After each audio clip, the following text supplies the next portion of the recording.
Welcome to okay boomer. IPL முடிஞ்சது. IPL முடிந்ததுக்கு அப்புறம் திருப்பி நம்ம WBC ரெவியூக்காக நம்ம இணைஞ்சிருக்கோம். ஆஸ்திரேலியா வர்சஸ் சவுத் ஆப்பிரிக்கா கரெக்டாக இருக்காங்க. இதுல நம்ம ஃபர்ஸ்ட் ஸ்குவாட் செலெக்ஷனு லேட்டு தான் கொஞ்சம் ஸ்குவாட் செலெக்ஷனு இப்போ டே 1 முடிஞ்சிருக்கு. டே 1க்கான அவுட்புட் வரைக்கும் நம்ம பார்க்கலாம் என்ன வந்திருக்குன்னு சொல்லி. நீங்க என்ன இல்ல, என் வைஃப் எட்டி பார்த்துட்டு எப்ப மேட்ச் பார்த்தாங்க இங்க பேச உட்காந்துருக்காங்க. உனக்கு என்ன வேலை? குழந்தைய பாத்துக்க வேண்டிய வேலை, நீ என்ன வீடியோ போட்டுக்கிட்டு இருக்க செய்யதோட எட்டி பாரு. ஓகே, WBC மேட்ச் நடக்குது ஆக்சுவலா தெரியல. நீங்க போன் பண்ணி சொன்னதுக்கு அப்புறம் எனக்கு தெரியும். சொன்னோன்னு இந்த ஒரு ஓவர் பார்த்தேன். ஸ்டாருக்கு 3 விக்கெட். இதெல்லாம் நீங்க இதெல்லாம் ஆஃப் ரெக்கார்டிங்ல சொல்லணும், ஆன் ரெக்கார்டிங்ல ஒத்துக்க கூடாது.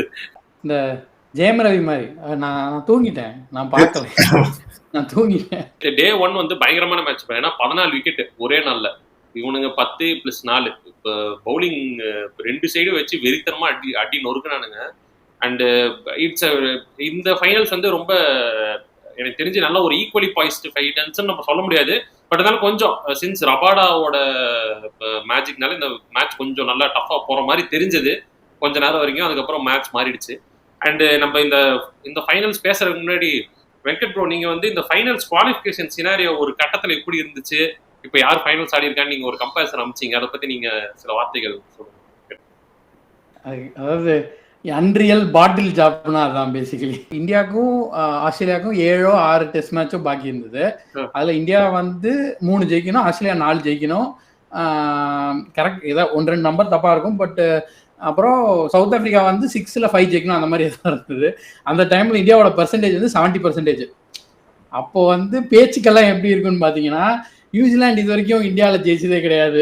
ஆஸ்திரேலியாவில் போய் ஒரு 2 மேட்சா ஜெயிச்சிடலாம், நம்ம ஃபைனல்ஸ் பெர்த் கன்ஃபார்ம் அப்படி பேச ஆரம்பிச்சிட்டாங்க. ஃபைனல்ஸே இங்கிலாந்துலேயே வைக்கிறாங்க, என்னமோ நீ ஃபைனல்ஸ் போற மாதிரியும்.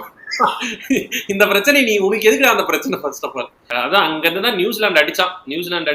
அதுக்கப்புறம் பிஜிடி நியூசிலாந்து ஒயிட் வாஷ்க்கு நம்ம வீடியோ போட்டோம். அந்த நியூசிலாந்து ஒயிட் வாஷ்லாம் அன்எக்ஸ்பெக்டட் ஹோம் ஒயிட் வாஷ்லாம் எத்தனை 20 வருஷம் கழிச்சு, 30 வருஷம் கழிச்சு. இல்ல, அது அந்த டெஸ்டோட வைப் அதிகமானது ஆஸ்திரேலியால போய் நம்ம அடிச்சுட்டு வந்ததுக்கு அப்புறம் தான் அந்த பேஜ் ரொம்ப அதிகமாயிடுச்சு நம்ம டீம். எல்லாருக்குமே அது பண்ணிட்டு போய் குழந்துட்டு வந்தான்னு சொல்லிட்டு அதுக்கப்புறம் டெஸ்ட்ல நம்ம பெரிய அப்படிங்கிற மாதிரி. ஜென்ரலா எனக்கு நான் சொல்லிடுறேன் சார், எனக்கு டெஸ்ட் கிரிக்கெட் மேல எனக்கு கொஞ்சம் பேஷன். சின்ன வயசுல நான் டெஸ்ட் கிரிக்கெட் நிறைய பார்ப்பேன். பட் அதுக்காக டெஸ்ட் கிரிக்கெட் தான் பியூர் கிரிக்கெட், இதுதான் இது அந்த மாதிரி எல்லாம் நான் சொல்ல மாட்டேன். எல்லாமே டிஃப்ரெண்ட் பால் கேம். லிட்டரலி இது ஒரு டிஃப்ரெண்ட் பால் கேம். இது ஒரு ரெட் பால், அது ஒயிட் பால், ரெண்டுமே பாலே வித்தியாசம். இது வேற மாதிரி கேம், T20 வேற மாதிரி கேம். ஸோ பட் எனக்கு டெஸ்ட் கிரிக்கெட் ரொம்ப பிடிக்கும். நான் சொல்லியிருக்கேன் சார், லைக் எப்படின்னா வீட்டில் எங்கள் அம்மா பயங்கரமான கிரிக்கெட் ஃபேன். ஸோ வீட்டில் ஏதாச்சும் மேட்ச் ஓடிட்டே இருக்கும். ஸோ அது டெஸ்ட் மேட்சாக இருந்தாலும் யாரும் நியூசிலாந்து வெஸ்ட் இண்டீஸ் ஆடிட்டு இருந்தால் கூட வீட்டில் மேட்ச் ஓடிட்டு இருக்கும். ஸோ சின்ன வயசுலேருந்து அந்த டெஸ்ட் மேட்ச் கொஞ்சம் பார்த்து பழக்கம், அதில் கொஞ்சம் பேஷனு. அதுவும் சார் இன்னைக்கு தான் நான் யோசிச்சுட்டு இருந்தேன். ஆக்சுவலாக நான் ஒரு சில பை லக்கு ஒரு சில மேட்சஸ்லாம் லைவாக பார்த்துருக்கேன். அதில் ஒன்று ஞாபகம் இருக்குங்களா, அந்த பென் ஸ்டோக் சேஸ் இருக்குல்ல, அந்த மேட்ச் நான் லைவா பாத்துட்டு அடுத்த நாள் நம்ம பேசிட்டு இருந்தோம். ஞாபகம் இருக்குங்களா ஆபீஸ்ல? உங்களுக்கு எக்ஸ்பிளைன் பண்றேன். சுத்தி 4 பேர் என்ன நடந்துச்சுன்னு கேட்டுட்டு இருந்தீங்க, மிஸ் பண்ணது அதெல்லாம். அப்புறமேட்டு தான் யோசிச்சேன், பந்த் சேஸ் பண்ணான்ல, பந்த் சேஸ் பண்ணானிக்கு உங்களை தான் பார்க்க வந்தேன் மீட்டிங். ஞாபகம் இருக்குங்களா? ஆபீஸே ஜே ஹரி சார்லாம் அப்படியே பயங்கரமா குச்சிட்டு இருந்தாரு. ஆமா, அன்னைக்கு மேட்ச் கிட்டத்தட்ட மதியம் முடிஞ்சிருச்சு. செகண்ட் ஹாஃப் உங்களை பார்க்க வந்தப்ப பந்து சேஸனையும் பார்க்க வந்தேன். அதாவது நம்ம மீட் பண்ண ஐகானிக் சேஸ் முடிஞ்சதுக்கு அப்புறம்லாம் நம்ம மீட் பண்ணி இருந்திருக்கோம். இல்ல நல்லா ஞாபகம் இருக்கு. வந்தோடனே அந்த சந்தோஷத்துல ஹரி சார் ஆர்டர் தரேன் அப்படின்லாம் சொன்னாரு. அவர் அந்த சந்தோஷத்துல கமிட் பண்ணிட்டாரு. அப்புறமேட்டு ஆர்டர் தரல. அது ஆர்டர் தரல, வேற ஆர்டர் தந்தாரு. அதான். சோ எனக்கு டெஸ்ட் கிரிக்கெட் கொஞ்சம் பார்க்க பிடிக்கும் சார். அதனால எனக்கு கொஞ்சம் அதுல பேஷனேட் தான் நானு. பட் இருந்தாலும் அதான் டெஸ்ட் கிரிக்கெட் தான் தூய்மையான கிரிக்கெட் அப்படின்னு சொல்றது நான் ஏத்துக்க மாட்டேன். It's different. இது ஒரு டிஃபரெண்டான ஒரு கேம், அது ஒரு டிஃபரெண்டான கேம். பட் எனக்கு தெரிஞ்சு இரலவெண்ட்னா இப்ப எனக்கு ஓடிஐ வேணா இரலவெண்ட்னு சொல்லலாம் சார். எனக்கு ஏன்னா இது ஒரு விதமா இருக்கு, T20 ஒரு விதமா இருக்கு. ஓடிஐ தான் எனக்கு ரொம்ப சம்பந்தமெல்லாம் லைட்டா போர் அடிக்கிற மாதிரி இருக்கு. அது ஒரு நாள் 50 ஓவர்ஸ் ஆடுறதுக்கு ஓடி இம்பார்ட்டன்ஸ் குறையறதுங்கிறத விட இன்டர்நேஷனல்ஸ்க்கே இம்பார்ட்டன்ஸ் குறைஞ்சிட்டு இருக்கு. நிக்கோலஸ் பூரான்லாம் 29 வயசுல ரிட்டையர் ஆகுறான். கிளாசன்லாம் 33 வயசுல ரிட்டையர் ஆகுறான். ஏன்னா அவனுங்களுக்கு பிரான்ச்சைஸ் கிரிக்கெட்ல காசு அதிகமா வருது. ஸோ இன்டர்நேஷனல் கிரிக்கெட்டே இஸ் ஸ்லோலி கோயிங் டவுன். ஃபுட்பாலை நோக்கி தான் போயிட்டு இருக்கு கிரிக்கெட்டும். ஃபுட்பாலுமே இப்படி தான், ஃபுல்லா ஃப்ரான்ச்சைஸ் தான் மெயினா இருக்கு. இன்டர்நேஷனல் எப்பயாச்சும் தான் ஆடுவானுங்க. மெயினாவே கிளப் கிரிக்கெட் ஃப்ரான்ச்சைஸ் தான் ஆடுவானுங்க. Cricket is going towards that. Mainly நீங்க பாத்தீங்கன்னா போர்டு தான் ப்ரோ. போர்டை பொறுத்து. இப்போ வந்து இன்டர்நேஷனல் இங்க வந்து நம்மளுக்கு கொஞ்சம் வெஸ்ட் இண்டீஸ் உங்களுக்கு தெரியும், அவன் கிட்டத்தட்ட பேங்க்ரப்ட். ஸ்ரீலங்கால வேற ஒன்றும் கிளப் கூப்பிடுறது இல்ல. நீங்க இந்த ஆஸ்திரேலியா, இங்கிலாந்து, இந்தியா தவிர மற்றவங்க எல்லாம் கொஞ்சம் அந்த ஒரு பேங்க்ரப்சி டுவர்ட்ஸ்லேயே மூவ் ஆயிட்டு இருக்கானுங்க. இந்தியா தான் ஓரளவுக்கு இந்த ஆப்கான்லாம் ஃபண்ட் பண்றானுங்க போர்டு. சரி, ஓகே, நம்ம அந்த கதைக்கு எதுக்கு இப்போ போயிட்டு நம்ம திருப்பி இதுக்கு வரலாம், டெஸ்ட் மேட்சுக்கு வரலாம். ஸோ பிளேயிங் 11 சொல்லிக்கிறேன். பிளேயிங் 11 பார்த்தீங்கன்னா ஆஸ்திரேலியா வந்து கண்டிப்பா சாம் கான்ஸ்டன்ஸ் வந்து மிஸ் பண்ணிட்டாங்க ப்ரோ. இந்த ஒரு எக்ஸ் ஃபேக்டர் வந்து கண்டிப்பா மிஸ் ஆகுது. ஏன்னா நம்ம பிஜிடிலையும் பார்த்தோம், கவாஜாவும் ஓரளவுக்கு சுமார் ஃபார்ம் தான். லபுஷனுக்கு ரீப்ளேஸ்மெண்டா தான் சாம் கான்ஸ்டன்ஸ் வந்தான். ரெண்டு ஓப்பனர்ஸுமே அது சாம் கான்ஸ்டன்ஸ் ஆடிந்தா கண்டிப்பா ஆஸ்திரேலியா வந்து மிஸ் பண்ணிட்டானுங்க. பிளஸ் இன்னொன்று வந்து இவன் தலைவன் போலாண்ட் ஆடல ப்ரோ, அது ஒரு பெரிய வருத்தம். ஏன்னா நீங்க பிஜிடில ஒருத்தரை வந்து கிங் ஆஃப் கிரிக்கெட்டே ரிட்டையர்மெண்ட்டுக்கு வந்து புஷ் பண்ணவர் அவர் தான். சரி, அதெல்லாம் விராட் கோலி விக்கெட் எடுத்ததெல்லாம் கணக்கு எடுத்துக்க முடியாது. இந்த வீடியோவோட பர்பஸே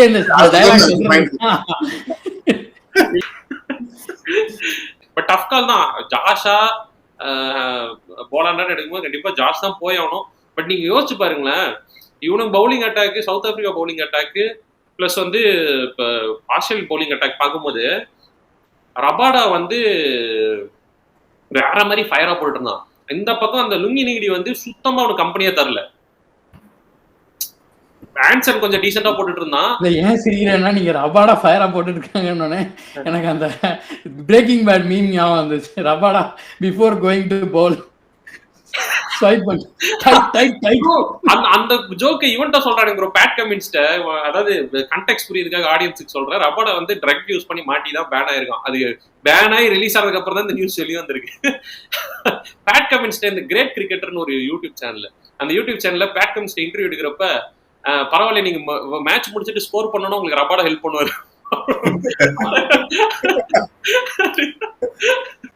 அது வந்து அந்த இன்டர்வியூ ஒரு மாதிரி பேட் கமின்ஸ் வந்து சரியான பேசுறது கேட்கறதுக்கு ஜாலியா இருக்கு ப்ரோ. எப்படி தெரியுமா, ஒரு மாதிரி அதுப்பா பேசி விட்டுறோம். இது வந்து ஆஸ்திரேலியாவுக்கு ஒரு முக்கியமான மேட்ச். ஏன்னா இது வந்து லார்ட்ஸ்ல ஆடுறானுங்க. ஒன்னு இங்கிலாந்து ஆடுறப்ப ப்ரோ ஆஸ்திரேலியா விக்கெட் போனா எல்லாம் கத்துறானுங்க. அங்க சவுத் ஆப்பிரிக்கா ஃபேனே எல்லாம் இங்கிலாந்து ஃபேன்ஸ் உட்காந்துக்கிட்டு கியாமியான்னு கத்துறாங்க. இது சவுத் ஆப்பிரிக்கா சந்திரா வேலை பாக்குறது வந்து இந்தியா ஃபேன்ஸ் மட்டும் கிடையாது, இங்கிலாந்து ஃபேன்ஸும் பயங்கரமா சந்திரா வேலை பாக்குறாங்க. ஏன்னா அவங்க கடைசியா லார்ட்ஸ்ல ஆடின மேட்ச் வந்து அந்த பெய்ஸ்டோ வெளியே கிரீசிட்டு வெளியே போனப்ப ரன் அவுட் பண்ணி விட்டுருவானுங்க தெரியுங்களா, அந்த கான்ட்ரவர்ஷியல் விக்கெட். அந்த மேட்சுக்கு அப்புறம் இப்பதான் திருப்பி வந்து லார்ட்ஸ்ல ஆடுறாங்க. அதுக்கு வந்து பேட் கமின்ஸ் என்ன சொல்றேன், இந்த டைம் எப்படி இருக்கும் நீங்க நினைக்கிறீங்க அட்மாஸ்பியர்னா, இல்ல இந்த டைம்ல கொஞ்சம் அடக்கமா தான் இருப்பானுங்கன்னு நினைக்கிறேன், அவனுக்கு போன டைம் அவனுக்கு லெசன்ஸ் லேர்ன் பண்ணிட்டாங்க அப்படிங்கிறான். ஏன்னா ஆக்சுவலா வந்து அங்க வந்து அந்த லவுஞ்ச் மாதிரி இருக்கும்ல, நடந்து வெளியே வருவானுங்க மேட்ச் முடிச்சுட்டு. அந்த லார்ட்ஸ்ல ஐக்கானிக் அந்த லவுஞ்ச் நடந்து மேல வரப்ப, அப்போ வந்து ஒருத்த வந்து கவாஜாட்ட வந்து ஒரு அந்த எம்சிசி மெம்பர்ஸ் அங்க இருப்பானுங்க, அந்த சூட் போட்டு. அதுல கவாஜாட்ட வந்து கெட்டவார்த்தையில பேசிடுவோம் ஒருத்தன். அதுல வந்து 2 பேரும் சஸ்பெண்ட் பண்ணிட்டாங்க அதுக்கப்புறம் எம்சிசில. அதை வந்து இப்போ பேட் கமின்ஸ் சொல்றான், இல்ல அவனுக்கு லெசன்ஸ் லேர்ன் பண்ணிட்டானு, இந்த டைம் கொஞ்சம் அடக்கமா தான் இருப்பாங்க அப்படிங்கிறான். ஒரு மாதிரி அந்த டிப்ளமேட்டிக்கா இல்ல இந்த மாதிரிலாம் பேசுறதுல டக்கு ஷார்ப்பா பேசி விட்டு போயிடறான். எங்க விட்டேன், மார்க் ஆன்சன் டீசெண்டா போட்ட அப்புறம் மார்க் ஆன்சன் அண்ட் ரபாடா. ஆனா இங்க இவனுங்க பவுலிங் பாத்தீங்கன்னா 3 பேரு, Hazlewood, Stark, Pat Cummins. South Africa வந்து ஸ்டூவர்ட் பிராட் வந்து இப்ப பவுலிங் கன்சல்டன்டா இருக்கான் ப்ரோ. வெப்ஸ்டர் பாத்தீங்கன்னா இந்தியா கூட அந்த 5th டெஸ்ட் மட்டும் தான் ப்ரோ ஆடினா, ஒரே டெஸ்ட் தான் ஆடினான். அந்த பிஜிடில ஒரே டெஸ்ட் தான் ஆடினா, டேரக்டா இப்போ ஃபைனல்ஸ் ஆடுறான். அவன் பாத்தீங்கன்னா இதுக்கு முன்னாடி 100 ஃபர்ஸ்ட் கிளாஸ் மேட்சஸ் ஆடி இருக்கான். எங்கேயுமே அவன் இப்பதான் ஃபர்ஸ்ட் டைம் இந்தியா ஆஸ்திரேலியா வெளியே வந்து ஆடுறான், டேரக்டா ஃபைனல்ஸ் ஃபர்ஸ்ட் மேட்ச் ஆடுறான். அண்ட் ஃபர்ஸ்ட் இன்னிங்ஸ்ல அவன் தான் ஹையஸ்ட் ரன் ஸ்கோரர் அவங்களுக்கு. இத்தனையும் அவன் வந்து பீட்டர்சன் வந்து வேற மாதிரிலாம் அவனை வந்து அவனோட பேட்டிங் இதெல்லாம் கமெண்ட் பண்ணிட்டு இருந்தான். அவன் ஹெட் ஸ்டில்லா இல்ல, முன்னாடி போறான் பின்னாடி வரான், இதெல்லாம் சொல்லிட்டு இருந்தான். ரன் அடிச்சு கொடுத்துட்டு போயிட்டே இருக்கான். ஃப்ரண்டாலே ஒரு எல்பிடபிள்யூ கால் வச்சு விட்டானுங்க, இன்சைட் வச்சு நினைச்சு விட்டாங்க. பை டிஃபால்ட் ஆஸ்திரேலியா சப்போர்ட் பண்றேன். பட் இந்த டைம் நான் சவுத் ஆப்பிரிக்கா ஜெயிச்சா கூட எனக்கு ஹாப்பி தான். ஏன்னா ரீசன் ஏன்னா இந்த பவுமா வந்து ரொம்ப ஈஸியா கிண்டல் அடிச்சுக்கிட்டே இருப்பானுங்க. எப்ப பார்த்தாலும் அவன் கோட்டால வந்துட்டான், வந்து டிசர்வ்டு கிடையாது, அது இதுன்னே பேசிட்டு இருப்பானுங்க. சவுத் ஆப்பிரிக்கால ஒயிட் பீப்புள் பாத்தீங்கன்னா வெறும் 7% 8% பீப்புள் தான் பாப்புலேஷன். ஆனா வந்து 2016ல பவுமா தான் first black African batter to play test. அவன் தான் ஃபர்ஸ்ட் பேட்டர், வேற யாருமே ஆனது இல்ல. அதுக்கு முன்னாடி அந்த பவுலர் இருந்த மக்காயின்டினி அவனா சாண்டா, அவன் தான் ஃபர்ஸ்ட் பிளேயர். அந்த அளவுக்கு அங்க வந்து அந்த டிஸ்கிரிமினேஷன் இருந்திருக்கு. ஈவன் தோ பிளாக் மெஜாரிட்டியா இருந்தா கூட அவனுக்கு வந்து கிரிக்கெட்ல அவனுக்கு வந்து அவங்களோட இன்க்ளூஷன் வந்து கம்மியா இருந்திருக்கு. அதனாலதான் மேண்டேட்டா வந்து 6 people ஆஃப் கலர் வந்து பிளேயிங் லெவன்ல இருக்கணும் on average. Plus 2 black Africans வந்து மினிமம் ஆடி ஆகும் அப்படின்னு சொல்லி அந்த சேஞ்சஸ் கொண்டு வந்திருக்கானுங்க. அண்ட் பவுமா வந்து எப்பயுமே ஈஸியா கிரிட்டிசைஸ் பண்ணிடுவாங்க. பட் அவனே வந்து டீசெண்டா நிறைய டைம் ஃபைனல்ஸ் கூட்டு வந்தான். இப்போ பாருங்க இந்த ஃபைனல்ஸ் கூட்டு வந்திருக்கான். Even though there has been criticism. அவன் வந்து மோஸ்ட் மேட்சஸ் பாத்தீங்கன்னா அவன் சவுத் ஆப்பிரிக்கால ஆடிட்டான். அவன் WTC குவாலிஃபிகேஷனே பாத்தீங்கன்னா நிறைய ஹோம் மேட்சஸ் ஆடிட்டான்னு சொல்லி அவனுக்கு கிரிட்டிசிசம் இருக்கு. ஆனா நீங்க இந்தியாவை எடுத்து பாருங்க, ஹோம் மேட்ச்லேயே வாஷ் அவுட் ஆச்சு. ஹோம் மேட்சும் தோக்கிறதுக்கான வாய்ப்புகள் இருக்குல்ல. பட் அதையும் டீசெண்டா பண்ணி உள்ள வந்திருக்கான்.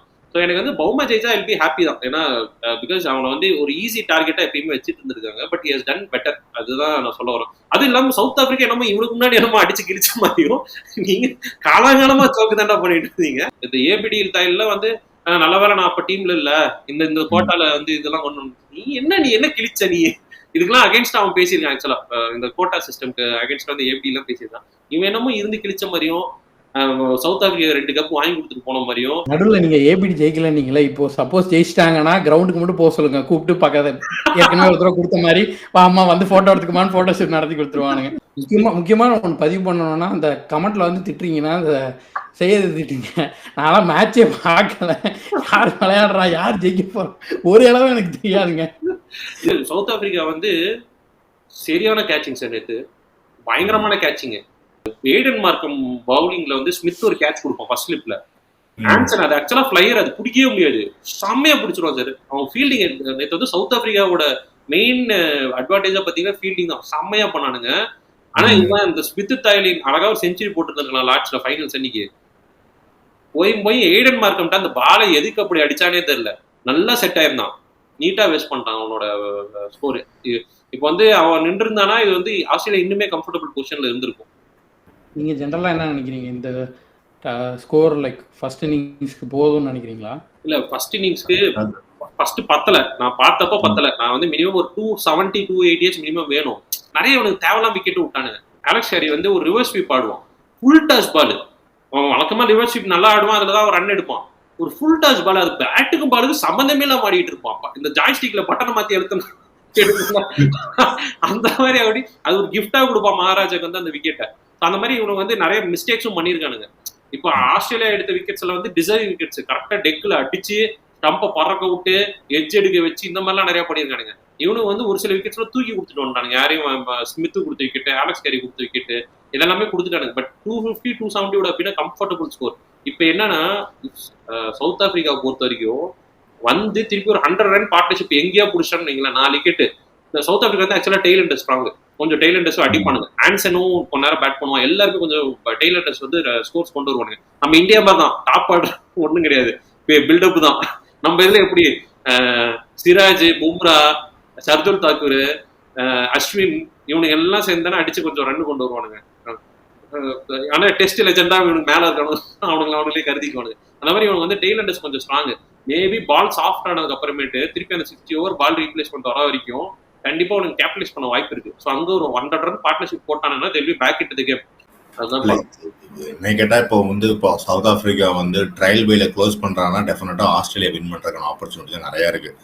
ஆஸ்திரேலியா அடுத்த செகண்ட் இன்னிங்ஸ்ல வந்தாலும் டெஃபினட்டா 300 to 350 மேல நெருங்கிடுவானுங்க. அதுக்கப்புறம் full pressure on south Africa தான் இருக்கும். பட் எனக்கு தெரிஞ்சு இப்போ 43-4 போது டெஃபினட்டா நாளைக்கு ஃபர்ஸ்ட் ஹாஃப்ல விக்கெட் தூக்கிடுவாங்க எல்லாத்தையும். ஆஸ்திரேலியா வந்தாங்கன்னா எப்பவுமே டே சேஞ்ச் ஆனதுக்கு அப்புறம் என்னன்னா சார் சவுத் ஆப்பிரிக்கா இப்போ என்ன பிரச்சனை பண்றாங்கன்னா அவனுக்கு அப்ரோச் தான் ரொம்ப டிஃபென்சிவா ஆட்டானுங்க. அவனுக்கு என்ன பால் ஹோல்டு பண்ணி விட்டுறலாம்னு சொல்லிட்டு ரொம்ப நேரம் டிஃபென்சிவா ஆடிட்டு இருந்தானுங்க.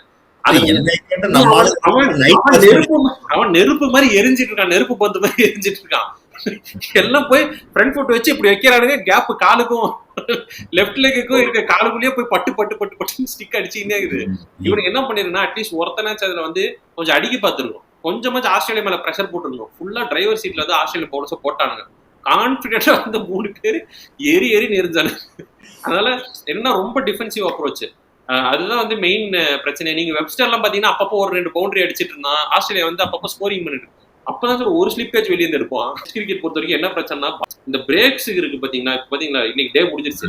திருப்பி நீங்க இப்ப கொஞ்சம் பால் விசிபிலிட்டி இருக்க பேட்ஸ்மேன் திருப்பி நீ காலைல வந்து வர மாதிரி விழுவோம். ட்ரிங்க்ஸ் பிரேக்கும் அதே மாதிரிதான், லஞ்ச் பிரேக்கும் அப்படிதான், டீ பிரேக்கும் அப்படிதான். ஒவ்வொரு பிரேக்குக்குமே வந்து திருப்பி வந்து அதை கேப்டலைஸ் திருப்பி வந்து பேட்ஸ்மேன் வந்து அவன் கான்சென்ட்ரேஷனை செட் பண்ணும். ஏன்னா எப்பயுமே ஒவ்வொரு டைம் பிரேக் விட்டு வந்தாலே ஒரு பிரேக் த்ரூ நடக்கும்.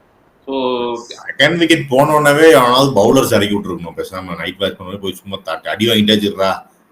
நைட் வாட்ச்மேன் வந்து பெரிய ஃபேன் இல்லை சரி, ஆனா நீ பேட்ஸ்மேனே போய் அவுட் ஆகிறாங்கிற பட்சத்துல நீங்க நைட் வாட்ச்மேன் அடிச்சதெல்லாம் ரொம்ப ரேர் சினாரியோ. நேத்தன் லைன் அடிக்கிறதுல இல்ல, ஜஸ்ட் ஹோல்ட் பண்ண இந்த scenario which is not favorable for us.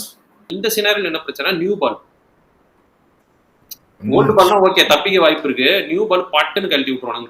எங்க எங்க எங்க எங்க போச்சு பால், இங்க நட்ராஜன் ஃபர்ஸ்ட் டைம் பேட்டிங் இறங்கும்போது அந்த மாதிரி இங்க குத்தி எங்க எங்க போச்சு பால் அப்படின்னு சொல்லி தேடிட்டு இருக்க வேண்டியதான். ஒண்ணு பேட்டை வச்சானா நிக் ஆயிரும், பேட்டை வைக்கிறோம்னா ஸ்டிக் தூக்கிரும். பிளேயிங் லெவன்ல வந்து மிச்சல் மார்ஸை தூக்குனது ஒரு நல்ல விஷயம் தான். கேமரன் கிரீன் வந்திருக்கான், அவனுக்கு மேல கேமரன் கிரீன் 5 ரன் அடிச்சா கூட அது மிச்சல் மார்ஸை விட பெட்டர் தான். அவனோட ரீசெண்ட் டெஸ்ட் ஃபார்ம் அதுக்கு வந்து எவ்வளவு பரவாயில்ல. ஓவர் தி நெக்ஸ்ட் 4 days என்ன பேட்டிங் ஈஸி ஆகுமா இல்ல பவுலிங் நல்ல மேட்ச் நடக்காது, மூணே நடக்காது. 4 நாள்ல மேட்ச் நடக்க வாய்ப்பே கிடையாது. இவனுங்களும் சரி அவனுங்களும் சரி விக்கெட் வேற மாதிரி போயிட்டு இருக்கு. கண்டிப்பா இது பவுலர்ஸ் கேம் தான்.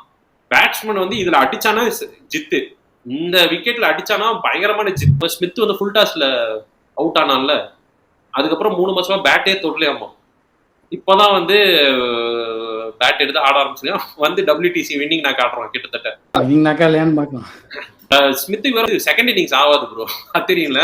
ஃபர்ஸ்ட் இன்னிங்ஸ் இவ்வளவுதான் அவங்க மேக்ஸிமம் ஸ்கோர், செகண்ட் இன்னிங்ஸ் அடிக்க மாட்டோம். பந்து தான் செகண்ட் இன்னிங்ஸ் பிளேயர், இவனுக்கு வந்து செகண்ட் இன்னிங்ஸ் பெருசா ஆகாது.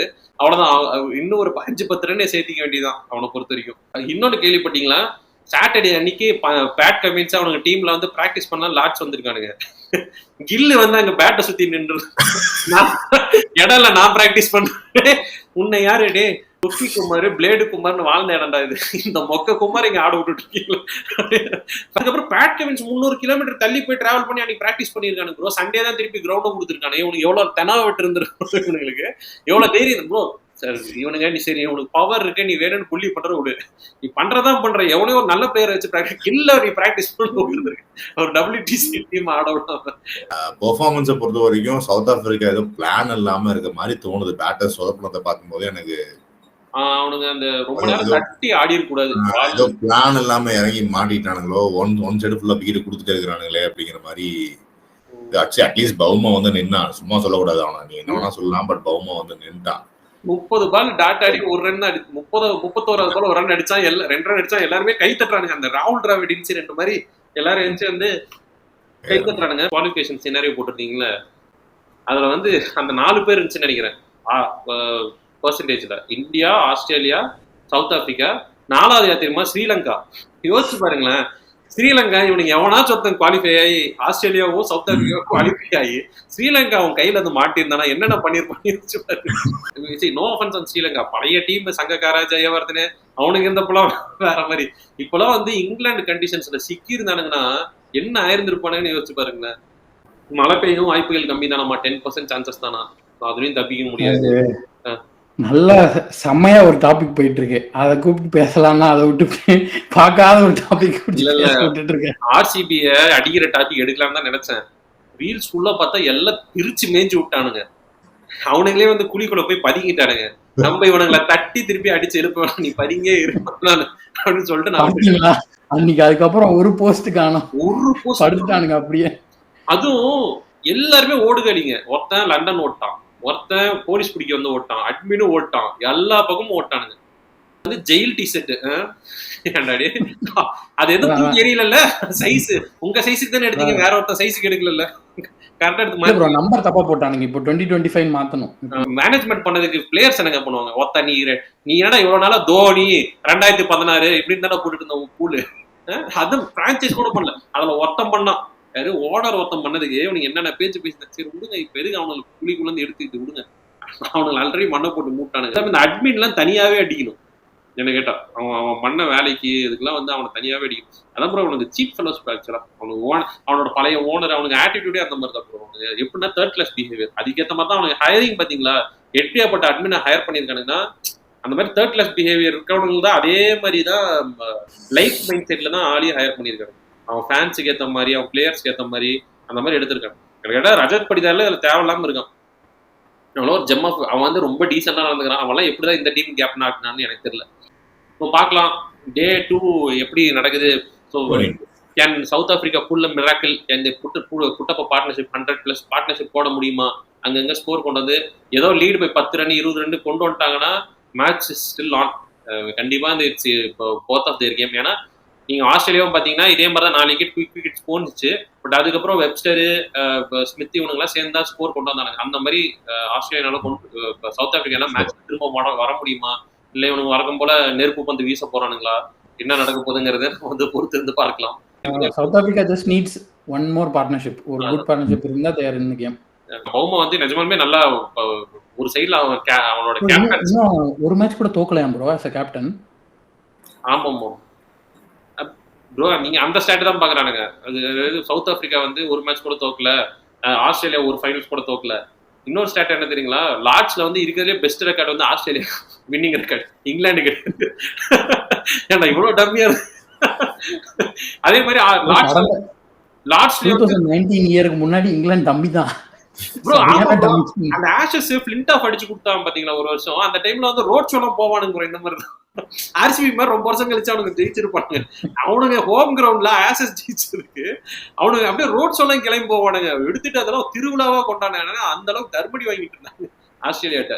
அப்புறமேட்டு தான் கொஞ்சம் ஈக்குவலி பாய்ஸ்டா, நீ ஆஸ்திரேலியா வந்தா நீ ஆஸ்திரேலியா போனா இவன் ஜெயிச்சுக்குவான், இங்கிலாந்து வந்தா இவன் ஜெயிச்சுக்குவாங்கிற கணக்கு இருந்துச்சு. பட் வந்து லார்ட்ஸ்ல வந்து பெட்டர் ரெக்கார்ட் வந்து ஆஸ்திரேலியாவுக்கு இருக்கு, இங்கிலாந்து கிடையாது. இதுதான் கணக்கு. And Rabada also has good record in Lord's bro.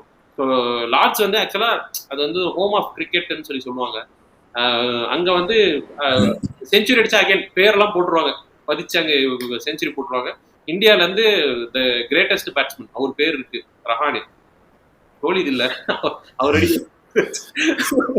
இந்த டைம் தான் ப்ரோ கொஞ்சம் ஒரு மாதிரி வன்மமே எல்லாம் பாக்குறேன். ரெண்டு பேருக்கு மேலேயும் ஆஸ்திரேலியா மேலேயும் ஒரு பேஷன் இருக்கு, நிஜமாலுமே சவுத் ஆப்பிரிக்கா மேலேயும் ஒரு சாஃப்ட் கார்னர் இருக்கு. பவுமாவும் இப்ப டீசென்ட் ஆறப்ப எனக்கு ரொம்ப சந்தோஷமா இருக்கு. ஓகே பரவாயில்ல பவுமா ஆடுறான் அப்படிங்கிறப்ப சரி, மேபி பவுமா ஒரு செஞ்சுரி ஆஸ்திரேலியாவின் நல்லா இருக்கும் வச்சுக்கலாமா.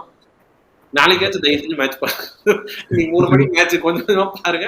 நாளைக்கு பேசுறாங்க இது ஒரு சைடா வந்து எஃப்எம் ரேடியோல பேசுற மாதிரி நீங்க எஃப்எம் கேட்டுட்டு இருக்க மாதிரி இருக்கு. தயவு செஞ்சு நாளைக்கு மேட்ச் பார்த்துட்டு வாங்க, பேசுவோம். கமெண்ட்ல சொல்லிடுவானுங்க அதை.